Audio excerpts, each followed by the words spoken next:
बिस्मिल्लाहिर्रहमानिर्रहीम। मां सलाहुद्दीन नवानी Syria Sindhi thoughts basic English grammar के कोर्स में तव्हां सभिनी खे भलीकार। अॼु असांजो क्लास नंबर 9 आहे। अॼु जे असां लेक्चर में नाउन आख़िरी दफ़ो पढ़ंदासीं, छो त असांजा गुज़िरियल 2 क्लास नाउन ते हुया, मुख़्तलिफ़ शयूं नाउन जो डिस्कस कयूं पिया। अॼु जे वीडियो लेक्चर जे अंदरि असां पढ़ंदासीं केसिस ऑफ नाउन।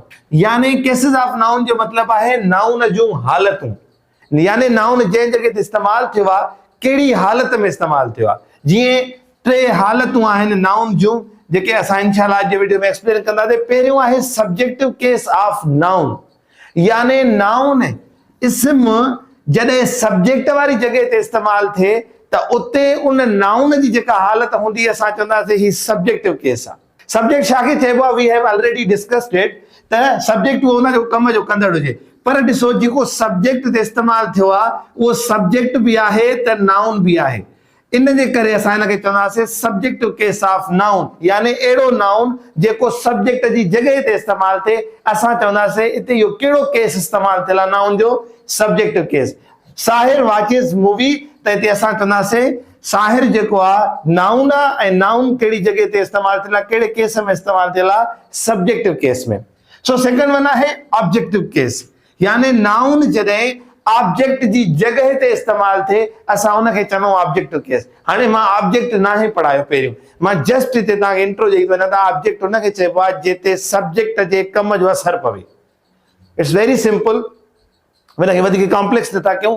ऑब्जेक्ट छा खे चइबो आहे? मफ़ऊल छा खे चइबो आहे? जिते कम जो असर पए। मिसाल, असलम ईट्स मील, असलम मानी खाए थो। त हाणे ॾिसो, असलम जे खाइण जो असर किथे थो पवे? मानीअ ते थो पवे। त हिते असांजी जेका मील आहे उहो उन जुमिले में असांजो ऑब्जेक्ट आहे। ईअं ई आहे त शुनैल कॉल्ड अहमद, शुनैल छा कयो? अहमद खे सॾु कयो।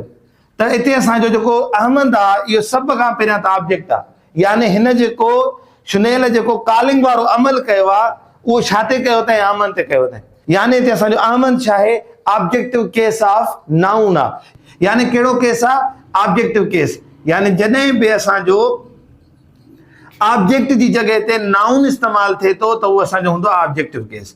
सो हिते अगरि मां तव्हांखे चवंदा शुनैल छा आहे, त असां ऑलरेडी पढ़ी आयासीं त इहो असांजो सब्जेक्टिव केस ऑफ नाउन आहे। अचूं था थर्ड वन ते, पॉसेसिव केस। हाणे पॉसेसिव यादि रखी छॾियो त पोज़ीशन खे ज़ाहिर कंदो आहे, मिल्कियत खे ज़ाहिर कंदो आहे। हाणे उहा मिल्कियत ज़ाहिर थींदी आहे उहो हिन सां, जेका मूं हिते अपॉस्ट्रॉफी ॾिनी आहे। छा ॾिनी आहे? अपॉस्ट्रॉफी ॾिनी आहे। हिनखे असां चवंदा आहियूं अपॉस्ट्रॉफी। इन सां पॉसेसिव केस ठहंदो आहे। ॾिसो कीअं, दे ब्रोक अहमद्स चेयर, उन्हनि अहमद जी कुर्सी भॻी। ॾिसो हाणे हिते जेका आहे हिते अपॉस्ट्रॉफी सां गॾु एस ॾिनल आहे, यानी हिकिड़ी पोज़ीशन ज़ाहिर थियल आहे। इन कंडीशन में जॾहिं बि कंहिं नाउन सां अपॉस्ट्रॉफी इस्तेमालु थिए थी त अहिड़े नाउन खे चवंदासीं असां इहो आहे असांजो पॉसेसिव केस। ठीकु थी वियो। त असांजूं 3 केसिस असां हिते पढ़ियूंसीं। हाणे असां हिकिड़े इंट्रस्टिंग टॉपिक जे तरफ़ वञूं था, उहो आहे अपॉस्ट्रॉफी। त अपॉस्ट्रॉफी किथे इस्तेमालु थींदी आहे ऐं अपॉस्ट्रॉफी जो कमु छा आहे? हाणे असांजो आहे एपॉस्ट्रॉफी। एपॉस्ट्रॉफीअ जा 2 फंक्शन्स हूंदा आहिनि। सभ खां पहिरियों फंक्शन आहे कॉन्ट्रैक्शन। हाणे ही अहिड़ो फंक्शन आहे जेको असां अॼु जी जेको आहे सो तवातुर सां हिनखे इस्तेमालु कंदा आहियूं। तव्हां हर जॻह ते हिनखे ॾिठो हूंदो, जीअं असां यूज़ कंदा आहियूं डोंट, यानी अपॉस्ट्रॉफी उते बि इस्तेमालु कई थी वञे जिते लफ़्ज़ खाइणा हुजनि, यानी जेके न अध अखरी लफ़्ज़ चइबा आहिनि। मिसाल हिकिड़ो आयल,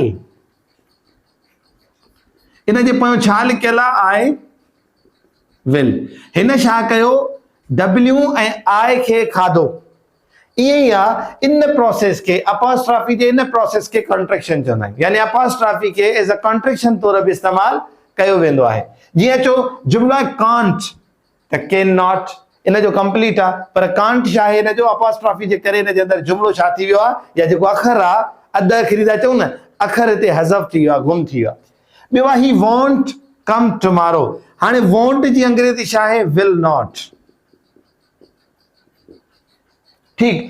सो असां हिन अपॉस्ट्रॉफी में कॉन्ट्रैक्शन वारो प्रोसेस बि कंदा आहियूं। ॿियो आहे पोज़ीशन। जीअं मिसाल असां चवंदा आहियूं बॉइज़, इन जो मतिलबु छा आहे? छोकिरे जो। हाणे यादि रखी छॾियो त हिन खे इस्तेमालु करण जो तरीक़ो छा आहे? त तव्हां कोई बि नाउन लॻायो, बट यादि रहे लिविंग थिंग सां। नाउन लॻायो, तव्हां लॻाईंदव अपॉस्ट्रॉफी। हीअ जेका एस आहे इहा हिन में इज़ाफ़ी लॻंदी आहे, यानी ॾिसो न त बॉय में एस कान आई सिंगुलर बॉय में, पर तव्हां जॾहिं उन जी पोज़ीशन ज़ाहिर कयो था त तव्हां अपॉस्ट्रॉफी लॻाए उन में एस लॻाईंदा आहियो। ठीकु, त इन जो छा थी वियो, छोकिरे जो।